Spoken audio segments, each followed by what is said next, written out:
In this video, we will begin thinking about the whys and hows of becoming a great teacher. As you watch this video, keep the following questions in the back of your mind. Why have you chosen to teach? What does it mean to teach? What does it mean to learn? Imagine that it is the first day of the school year. A new teacher stands outside her new classroom preparing to go inside, where a room full of students is waiting for her.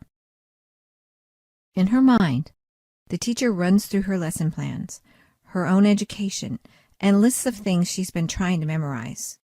Thoughts of self-doubt crowd her mind, and she begins to question her own capability. However, she resists the urge to turn around and walk away, even though she suddenly feels unprepared for the task before her. Just then, two children come up to the new teacher and hug her leg, asking if she will be their teacher today.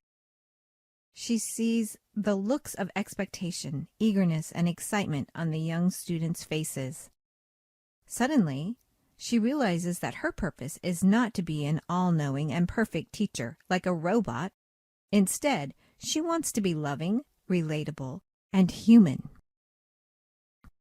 The teacher enters the room where her other students are waiting for her.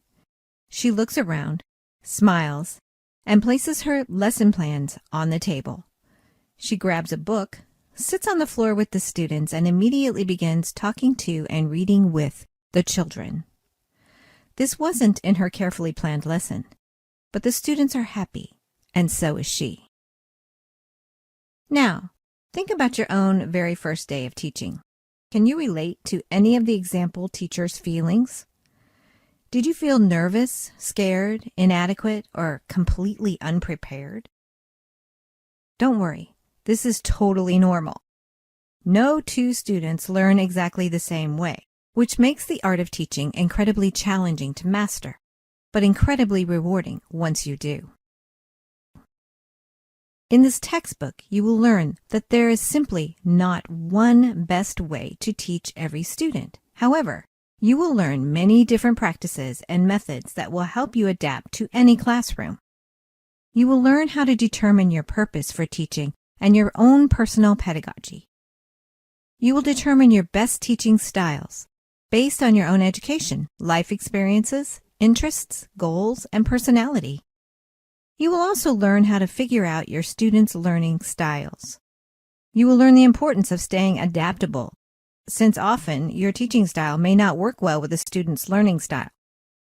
Similarly, you will learn how to balance your ideal learning environment with the existing learning environment.